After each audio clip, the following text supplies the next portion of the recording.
At 3:12 a.m., in a dim workshop lit by a single lamp, an exhausted engineer tightened the final bolt on a weapon that looked like a joke. It wasn't sleek, it wasn't intimidating, it didn't look like something that belonged on a battlefield.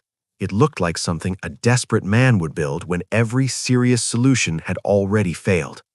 The metal frame was awkward, the angles were wrong, the purpose wasn't obvious. The people watching didn't laugh because they were cruel, they laughed because their brains refused to accept that this could ever work. The captain stared at it for a long time and finally said what everyone was thinking. "You want me to take this into combat?" The engineer didn't argue, he didn't brag, he didn't make speeches. He simply said, yes, because he knew something the officers didn't. He knew what happened when the enemy controlled the night. He knew what happened when ships disappeared without warning. And he knew the terrifying truth no one wanted to say out loud.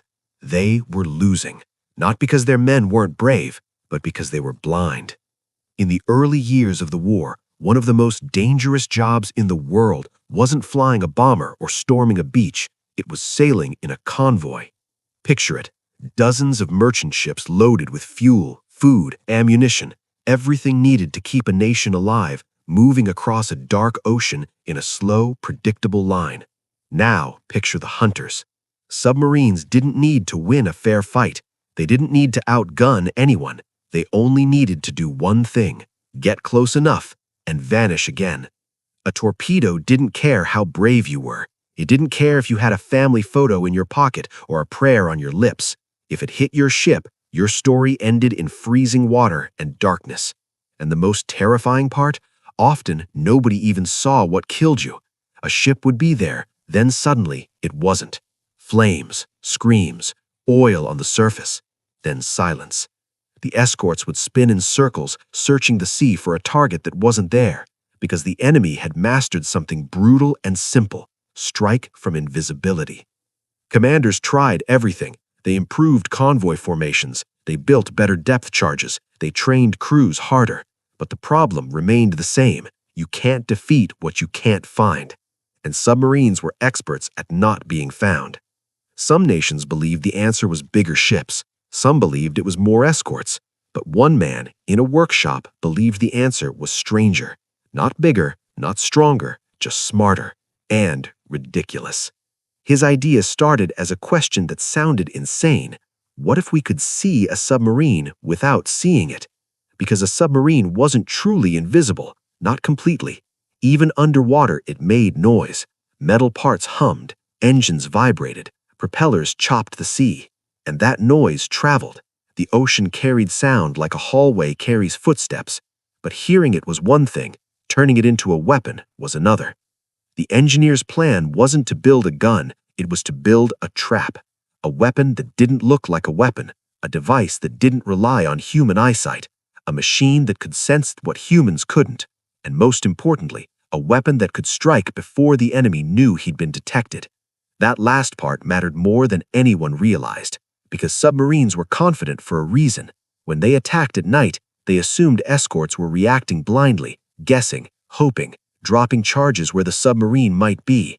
But if the escorts could know where it was, the sea would turn from a hiding place into a grave. At first, the idea was treated like a novelty. Officers had heard wild proposals before. Some inventors claimed magnets could pull submarines to the surface.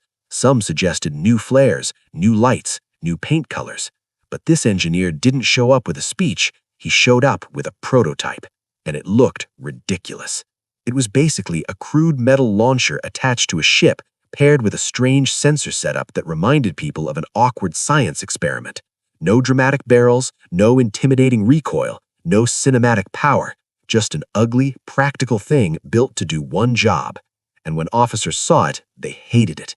Not because it couldn't work, but because it didn't feel like war. War was cannons, explosions, steel.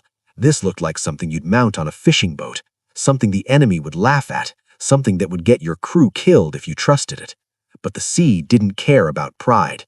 The sea cared about results, and results were exactly what they were desperate for. So they gave the engineer his chance. Not a celebration, not a ceremony, just a quiet approval, a trial run, a simple order. Prove it. The first test wasn't dramatic. No cheering crowd, no grand announcement, just a cold ocean, a nervous crew, and a captain pretending he wasn't worried. The device was installed on an escort ship, one of the convoy guardians that spent endless hours staring at black water. The crew learned how to use it, and at first it felt wrong. Traditional anti-submarine attacks were noisy and aggressive. This wasn't. This was calculated. This was patience. The sensor would detect a possible underwater target. The ship would maneuver quietly. And then, when the moment was right, this ridiculous launcher would fire. Not with a massive explosion, but with a controlled, precise strike. A strike designed to do something depth charges struggled to do. Hit the submarine where it actually was, not where you hoped it might be. Sailors had a superstition. The ocean could smell fear. They laughed at the device because laughing made it feel less terrifying. They nicknamed it. They joked about it. But then came a night, foggy, cold, and tense, when the escorts got a signal, a contact, a real one, the kind that meant an unseen predator was close. The captain's face changed. The joking stopped. A sailor near the rail whispered, "This is it." The ship began to turn, slowly, carefully. No panic, because panic is exactly what submarines fed on. The sensor readings grew stronger. The crew followed procedures they barely trusted, and the ridiculous launcher was prepared. The captain looked at the engineer, who stood quietly beside his creation. The captain didn't smile. He said something that sounded like a threat than a question. "If this fails..." The engineer nodded. He understood. If this failed, the crew would die, and the device would be remembered as a stupid experiment. But if it worked, it would change everything. The captain gave the order. The launcher fired. It wasn't a thunderous blast. It was a sharp mechanical action, like a door slamming underwater. A sequence of projectiles struck the sea, spaced in a pattern designed to surround a target. For a moment, nothing happened. No explosion, no fire, just darkness and waves. And then, the ocean erupted. A violent surge of water punched upward like a giant fist. A deep, muffled boom rolled across the surface.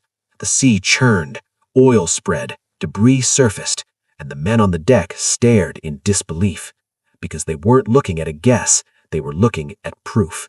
They had hit something real, and whatever they'd hit wasn't coming back.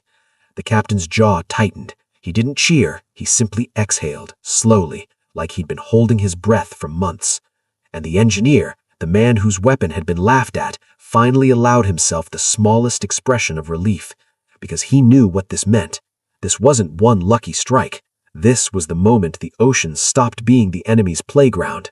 This was the moment the hunters realized they were now being hunted by you. By morning, word spread, not through newspapers, not through speeches, through the only network that mattered in war. Other sailors, other captains. They heard about the escort ship that didn't just chase a submarine. It found it. It hit it. It destroyed it, with a weapon that sounded like a joke. And suddenly, nobody was laughing anymore. They were asking, "What is that thing?" And when they heard the name, they blinked, because the name sounded ridiculous too.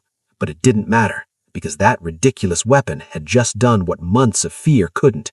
It gave convoy crews something they hadn't felt in a long time: control.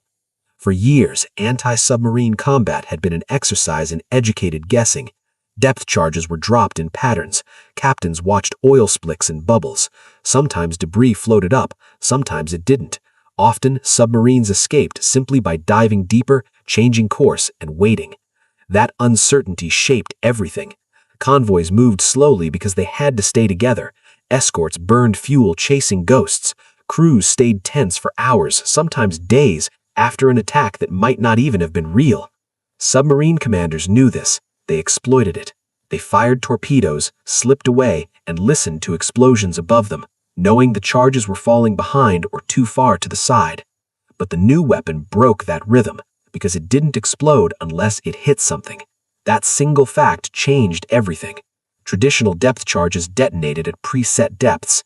Too shallow, no effect. Too deep, the shockwave dissipated. This new weapon was different. It was silent on entry. It traveled forward instead of dropping behind, and it only exploded on direct contact, which meant something terrifying. If there was an explosion, the submarine had been found. No guesswork, no maybe, just confirmation. Submarine crews understood this instantly, and fear spread fast in a closed steel tube beneath the ocean. At first, enemy commanders dismissed the early losses. They assumed escorts had simply gotten lucky. But then it happened again, and again, and again.